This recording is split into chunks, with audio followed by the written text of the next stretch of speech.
Aries, this is your week ahead astrology forecast by Astrology Motivation. In these weekly videos, I review the major planetary aspects and transits, and I let you know how they're impacting or aspecting your natal sun. And then I let you know what that means for your bottom line. To enjoy this video, all you need to know is your birth date. Everything else I'll translate for you. I'm going to start out really broad with the current chart and how the energies are going around right now. And then I will focus that information down into Aries specific information. And then I'll break everything down into the 3 decans of Aries to help me understand how each of your natal suns is being aspected to these other planets and these other phenomena and what that means for your bottom line. And if you don't know what a decan is, don't worry about it. I'll let you know that too. How about I let you know that right now? It is a group of 10 degrees, and every zodiac sign has 30 degrees total, so every zodiac sign has 3 decans. And astrologers break everything down into those groups of 10 because that kind of is what makes or breaks the aspect. If it's too far above or too small, then it's really not in the same aspect. It's not the same aspect anymore. So that's really our leeway point, if you will. So let's get into the big stuff, shall we? This is for the week of August 10th through the 16th of 2023. Now, there's no major transits that are happening this week, but I'll tell you, we are gearing up for one because this week ends on the 16th, which means it's a week out from Mercury going into retrograde on the 23rd. So we are in Mercury's shadow period. So when I talk about how you guys are interacting with Mercury, keep in mind that Mercury is in its shadow period now. And shadow periods are quite often so much worse than the actual retrogrades themselves. But we really do get impacted by Mercury retrograde. And I'll let you know what's going on with you guys. For this week, it is still moving direct, but it has slowed down.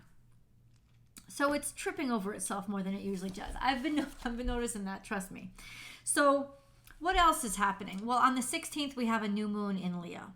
This new moon in Leo is conjunct to Venus. It's trine to Chiron, and it is square to Uranus. What does that mean? A whole new beginning and a whole new start based on changes that you want to make to yourself or to your value system. Changes, ways that you have changed in what you value based on the shit that you've been through and the pain you've had to suffer. So this could really open up some beautiful doors of realization because Uranus is in the mix. A recognition, conscious recognition of maybe what you were missing before or opportunities that you would have never welcomed in before. All week long, Venus is going to be square to Uranus and trine to Chiron, and pretty much so is the Sun. They are conjunct to each other. What does that mean? Optimism, happiness, kind of a positive attitude, right? Romance, flamboyancy, even because it's happening in Leo. So this is like, I want to be seen. I want everybody like, wanting to be seen, having just this optimistic energy about you, happy feelings. But the square to Uranus means that we're challenging the norm and that we're staking a claim to our independence. And anything that gets in the way of that is going to frustrate us and challenge us, and we'll be butting heads with it. And the trine to Chiron means this is all based on healing that we've done from mistakes we've made in the past. So we are changing. We want to change, and we should change. Now, any kind of romance or person that you're attracted to during this time is quite often somebody who only lasts as long as the square to Venus lasts, and that won't last for too much longer. But it will come back around because Venus, once it goes direct on the 4th of September, will eventually come back around to square Uranus again. So that will be quite interesting to see what comes up. In other words, whatever happens in this retrograde, this Venus retrograde, it didn't necessarily stay in this Venus retrograde. It will come back, and it will come back relatively soon, which could be a good thing. We also have Mercury conjunct to Mars. And by, I think, the 14th, Mars is going to Mars and Mercury will both at that point, well, no, especially Mars though, will be in opposition to Neptune. This is worrisome for me because this is quite distracted energy. This is like jumping at shadow puppets, like fighting away the shadow monsters, when in reality, it's not something real that you're fighting. You're over exaggerating it. It's overemphasized. And since this trine to Jupiter, or Mars is trine to Jupiter through the 10th or 11th. So it's about to break up now. Yeah, through the 11th. It could be exaggerated too. We could be exaggerating things. Excess here. There is, however, Mercury conjunct Mars. Okay, so Neptune is trine to Uranus. This is almost like the acceptance and like the sitting back and getting cozy with the unexpected and unimaginable, but in a good way. Like really being curious about the curious. This is an interesting energy, but it can also be quite fantastical. Genius if you have a way to actually bring it into reality, but definitely fantastical. We also have the Sun square to Jupiter through the 12th. This can be quite impactful too, in that it makes us too big for our britches. Like it can create excess. It can create this sense of pushing too hard or trying to grow too fast, though it is still very optimistic energy. So all in all, there is this energy of jumping at shadows, over exaggeration, over stretching to compensate for perceived inadequacies. And then we have this impetus to move forward and declare our independence. So there could be some major rebellion that comes about now based on non-factual information, based on stuff that wasn't even true or wasn't even real. That's global, or like larger, broader, national. Let's get into the Aries specific information. So how do I do that? I look at what's going on in Aries, and then I look at what's going on with Aries ruling dignitary, which is Mars. So in Aries, we have Chiron, that's 19 degrees Aries. And then we have the North Node that's going to move between 27 degrees and 26 degrees of Aries this week. Okay, so there's a lot of changes and a lot of stirring, a lot of healing, a lot of feeling determined to make the past better because you don't want to have anybody else repeat your suffering. It's a very heroic energy, Chiron in Aries. So what is Mars doing? Well, Mars is going to move, it's in Virgo. It's going to move between 19 and 22 degrees. In Virgo, it is very much moving through communications, intellect, and education.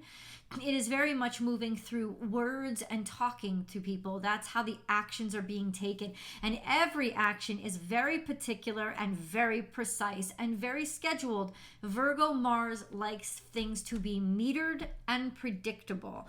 We have on the 14th the opposition with Neptune coming about. And that's going to be particularly difficult energy because it is going to basically fuck up your brain and make you think, make you have these perceived inadequacies based on perceptions that aren't even comparing you to something real. It's just fantastical. So it's going to be really, really important for you to double down, especially toward the end of the week and the couple of weeks afterward, for you to double down in grounding yourself, actual grounding, making sure that you're connecting with the earth, making sure that you're meditating to connect with your breath so that you stay rooted in reality.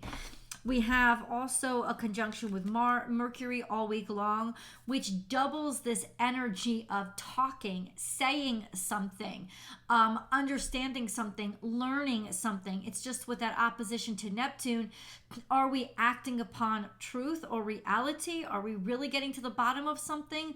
Or are we just jumping at shadows? That's a good question.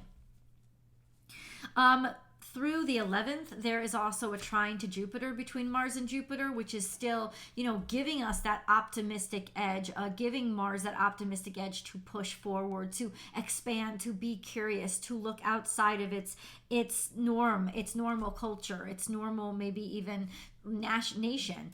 And then we have a trine to Pluto. by 8:16, that's really interesting because then Mars will be trine to Pluto and trine to Uranus. That's right.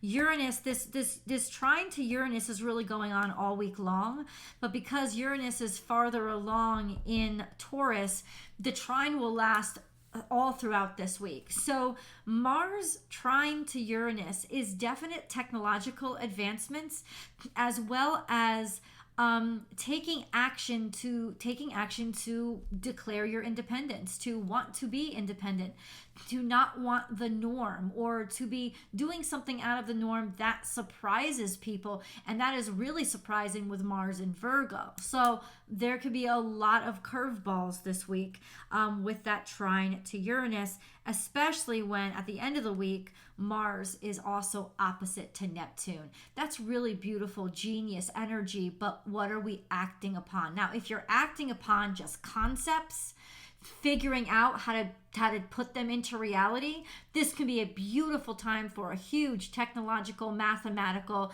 genius level breakthrough. Just an FYI, that's more global though. So let's talk about the decans. So like I said, a decan is a group of 10 degrees. If you know that your natal sun is between 0 and 9 degrees Aries, you are an Aries 1 because your natal sun is in the first decan of Aries. This correlates to Aries birthdays that are basically in March 22nd through, say, April 1st, is in and around there, or March 31st, around there.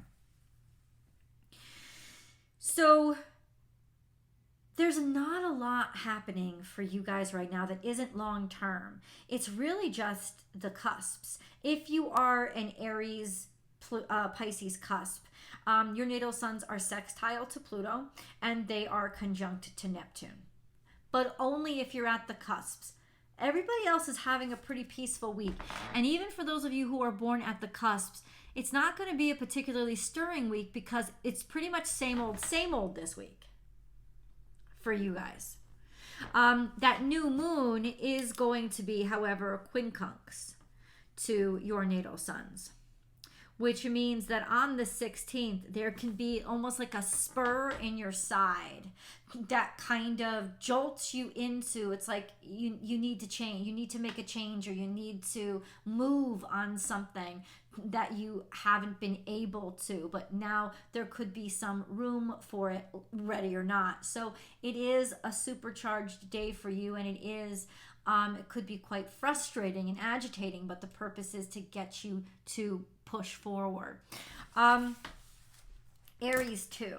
So Aries 2, you have a long-term conjunction to Chiron, especially, let me say this, Aries 2, if you know your natal sun is between 10 and 19 degrees Aries, you are Aries 2. This correlates to, say, April 1st through the 10th or 11th birthdays. So it's your natal suns, especially those of you born the 9th or 10th, that are conjunct to Chiron. And that's all about finding your purpose in helping to heal, almost taking on that hero energy of I'm going to make this right kind of energy. That would be long-term and remain long-term for the rest of this year. We have a sextile to the sun this week through the 13th of August, and we have a trine to Venus that begins on the 15th. They are both, the sun and Venus, conjunct to each other all week, so there's very much settling into an optimistic kind of romantic energy. This is a beautiful time to feel really good, feel really attractive, and feel really wonderful if you have an intimate partnership. There's a lot of just feeling your value and getting really cozy. This could mean that you are a little bit overindulgent and decadent, but oh my God, what pleasure, what joy it will bring. So that's a beautiful energy.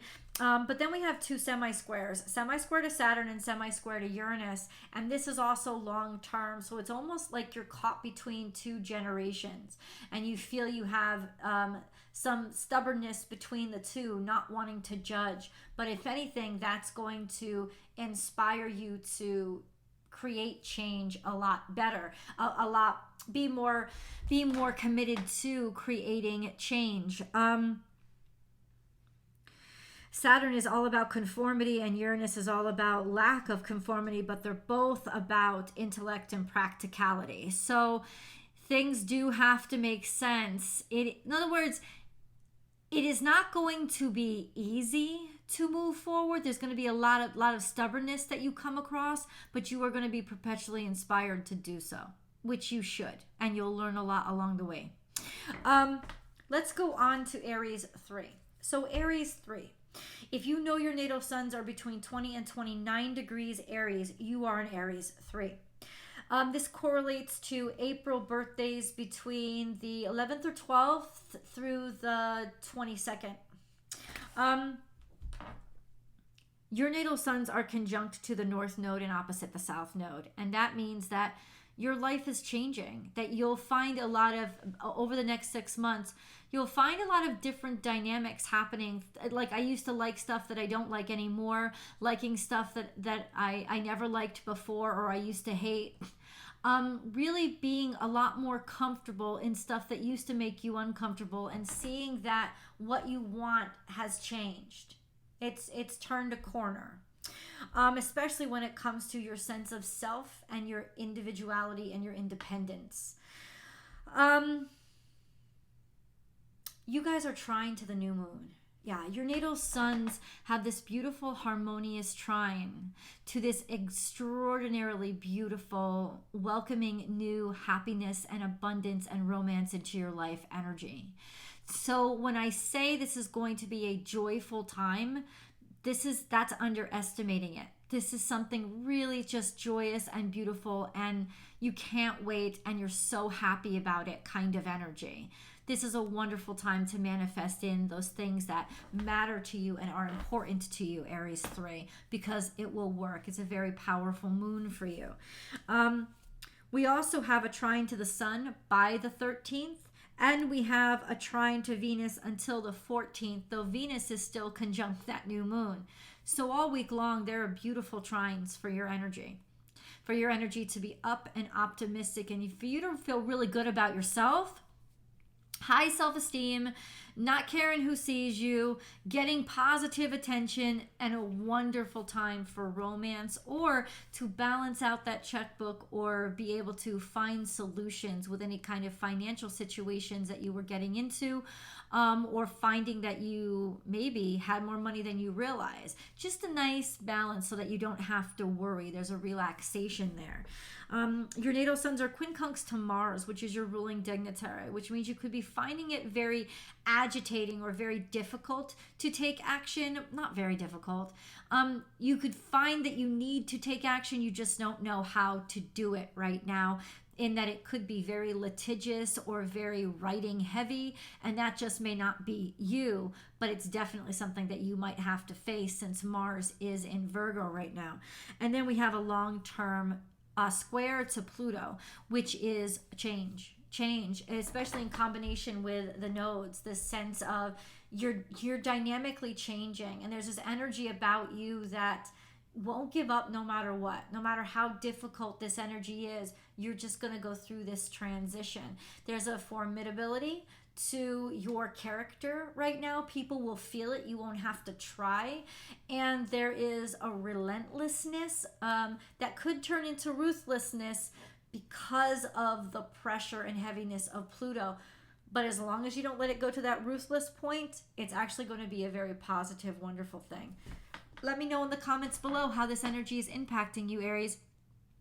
Please remember to subscribe to this channel, and then come on over to Born Without Boundaries Tarot for your week ahead tarot card reading. I love you guys, and I'll see you in the videos. Bye.